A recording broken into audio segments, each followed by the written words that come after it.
You've been here before. Sure you have. Sure. I never forget a face. Come on over here. Let me shake your hand. Tell you something. I recognized you by the way you walk even before I saw your face good. You couldn't have picked a better day to come back to Castle Rock. Ain't she a corker? Hunting season will be starting up soon. Fools out in the woods, banging away at anything that moves and don't wear blaze orange. And then comes the snow and sleet. But that's all for later. Right now it's October, and in the Rock, we let October stay just as long as she wants to. As far as I'm concerned, it's the best time of year. Spring's nice here, but I'll take October over May every time. Western Maine's a part of the state that's mostly forgotten once the summer has run away, and all those people with their cottages on the lake and up on the view have gone back to New York and Massachusetts. People here watch them come and go every year. Hello, hello, hello. Goodbye, goodbye, goodbye. It's good when they come because they bring their city dollars, but it's good when they go because they bring their city aggravations too. It's aggravations I mostly want to talk about. Can you sit a spell with me? Over here on the steps of the bandstand will be fine. The sun's warm, and from here, spang in the middle of Town Common, we can see just about all of downtown. You want to mind the splinters, that's all. The steps need to be sanded off and then repainted. It's Hugh Priest's job, but Hugh ain't got around to it yet. He drinks, you know. It ain't much of a secret. Secrets can and are kept in Castle Rock, but you have to work mighty hard to do it. And most of us know it's been a long time since Hugh Priest and hard work were on good terms. What was that? Oh, that! Say, boy, ain't that a piece of work. Them flyers is up all over town. I think Wanda Hemphill, her husband Don, runs Hemphill's Market. Put most of 'em up all by herself. Pull it off the post and hand it to me. Don't be shy. No one's got any business sticking up flyers on the Town Common bandstand in the first place. Hot damn, just look at this thing, will you? Dice and the Devil, printed right up at the top, and big red letters with smoke coming off 'em, like these things was mailed special delivery from Tophet.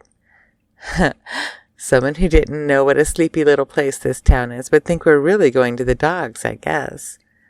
But you know how things sometimes get blown out of proportion in a town this size. And the Reverend Willie's got a bee under his blanket for sure this time. No question about it. Churches in small towns. Well, I guess I don't have to tell you how that is. They get along with each other, sort of. But they ain't never really happy with each other. Everything will go along peaceful for a while, and then a squabble will break out. Pretty big squabble this time, though, and a lot of hard feelings. The Catholics, you see, are planning something they call Casino Night at the Knights of Columbus Hall on the other side of town. Last Thursday of the month, I understand, with the profits to help pay for repairs on the church roof. That's Our Lady of Serene Waters. You must have passed it on your way into town, if you came by way of Castleview. Pretty little church, ain't it? Casino Night was Father Brigham's idea, but the daughters of Isabella are the ones who really picked up the ball and ran with it. Betsy Vigue in particular. I think she likes the idea of dolling up in her slinkiest black dress and dealing blackjack or spinning a roulette wheel and saying, "Place your bets, ladies and gentlemen. Please, place your bets." But they all kind of like the idea, I guess. It's only nickel and dime stuff, harmless, but it seems a wee bit wicked to 'em just the same. Except it don't seem harmless to Reverend Willie, and it seems a lot more than a wee bit wicked to him and his congregation. He's actually the Reverend William Rose, and he ain't never liked Father Brigham much. Nor does the father have much use for him. In fact, it was Father Brigham who started calling Reverend Rose Steamboat Willie, and the Reverend Willie knows it. Sparks have flown between these two particular witch doctors before, but this Casino Night business is a little more than sparks. I guess you could call it a brush fire. When Willie heard that the Catholics meant to spend a night gambling at the KFC Hall, he just about hit the roof with the top of his pointy little head.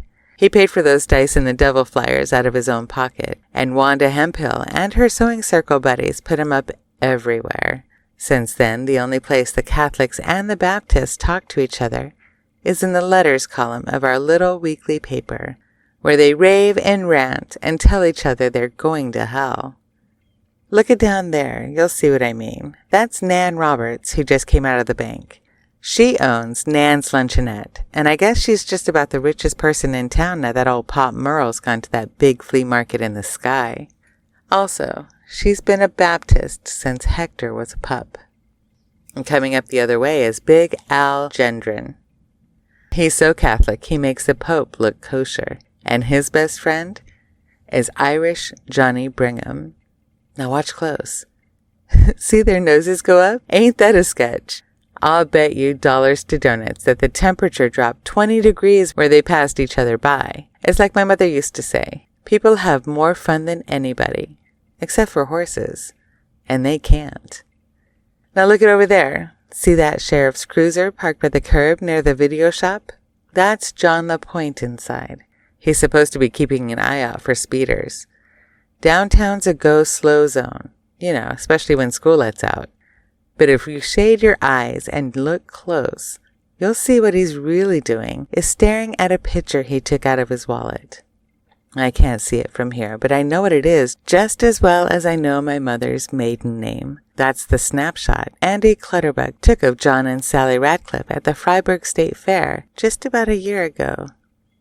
John's got his arm around her in that picture, and she's holding the stuffed bear he won her in the shooting gallery.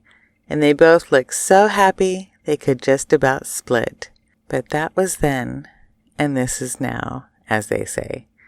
These days, Sally is engaged to Lester Pratt, the high school phys ed coach. He's a true blue Baptist, just like herself. John hasn't gotten over the shock of losing her yet. See him fetch that sigh? He's worked himself into a pretty good case of the blues. Only a man who's still in love, or thinks he is, can fetch a sigh that deep. Trouble and aggravations mostly made up of ordinary things. Did you ever notice that? Undramatic things. Let me give you a for instance. Do you see that fellow just going up the courthouse steps? No, not the man in the suit. That's Don Keaton, our head selectman. I mean the other one. The black guy in the work fatigues. That's Eddie Warburton, the night shift janitor at the municipal building. Keep your eye on him for a few seconds and watch what he does. There, see him pause at the top step and look up street? I'd bet you more dollars to more donuts that he's looking at the Sunoco station. The Sunoco's owned and operated by Sonny Jacket, and there's been bad blood between the two of them ever since Eddie took his car there 2 years ago to get the drivetrain looked at. I remember that car quite well. It was a Honda Civic. Nothing special about it, except it was special to Eddie, because it was the first and only brand new car he'd ever owned in his life. And Sonny not only did a bad job, he overcharged for it in the bargain. That's Eddie's side of the story. Warburton's just using his color to see if he can beat me out of the repair bill. That's Sonny's side of the story. You know how it goes, don't you? Well, so Sonny Jacket took Eddie Warburton to small claims court, and there was some shouting first in the courtroom and then in the hall outside. Eddie said Sonny called him a stupid nigger, and Sonny said, well, I didn't call him a nigger, but the rest is true enough.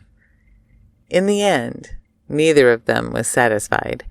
Judge made Eddie cough up $50, which Eddie said was $50 too much, and Sonny said wasn't anywhere near enough.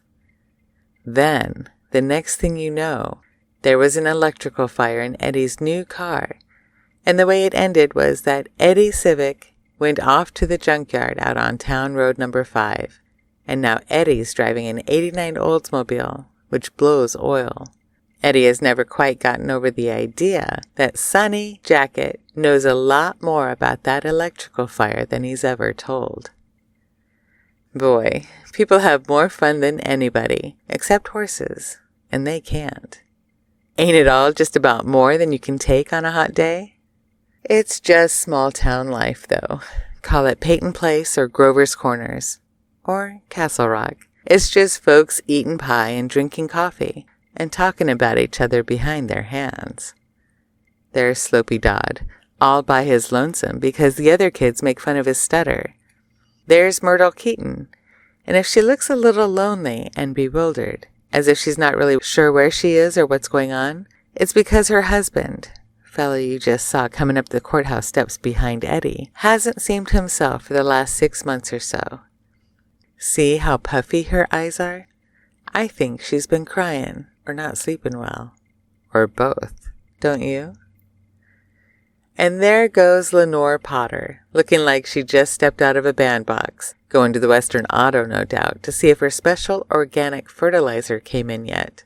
That woman has got more kinds of flowers growing around her house than Carter has liver pills. Awful proud of 'em she is. She ain't a great favorite with the ladies of this town. They think she's snooty, with her flowers and her mood beads and her $70 Boston perms. They think she's snooty, and I'll tell you a secret, since we're just sitting here side by side on this splintery bandstand step. I think they're right. All ordinary enough, I guess you'd say. But not all our troubles in Castle Rock are ordinary. I gotta set you straight on that. No one has forgotten Frank Dodd, the crossing guard who went crazy here 12 years ago and killed those women. And they haven't forgotten that dog either, the one that came down with rabies and killed Joe Camber and the old rummy down the road from him. The dog killed good old Sheriff George Bannerman, too. Alan Pagborn is doing that job these days, and he's a good man, but he won't never stack up to Big George in the eyes of this town. Wasn't nothing ordinary about what happened to Reginald Pop Murrell either. Pop was the old miser who used to run the town junk shop. The Emporium Gallerium, it was called. Stood right there in that vacant lot across the street. The place burned down a while ago, but there are people in town who saw it, or claimed they did anyway, who'd tell you, after a few beers down at the Mellow Tiger, that it was a lot more than a simple fire that destroyed the Emporium Gallerium and took Pop Murrell's life. His nephew Ace says something spooky happened to his uncle before that fire, something like on the Twilight Zone. Of course, Ace wasn't even around when his uncle bit the dust. He was finishing a 4-year stretch at Shawshank Prison for breaking and entering in the nighttime. People always knew Ace Murrell would come to a bad end. When he was in school, he was one of the worst bullies this town has ever seen, and there must have been 100 kids who crossed to the far side of the street when they saw Ace coming toward him, with the buckles and zippers on his motorcycle jacket jingling, and the cleats on his engineer boots clacking along the sidewalk. Yet people believe him. You know, maybe there really was something strange about what happened to Pop that day. Or maybe it's just more talk at Nan's over those cups of coffee and slabs of apple pie. It's the same here as where you grew up, most likely. People getting head up over religion. People carrying torches. People carrying secrets. And people carrying grudges.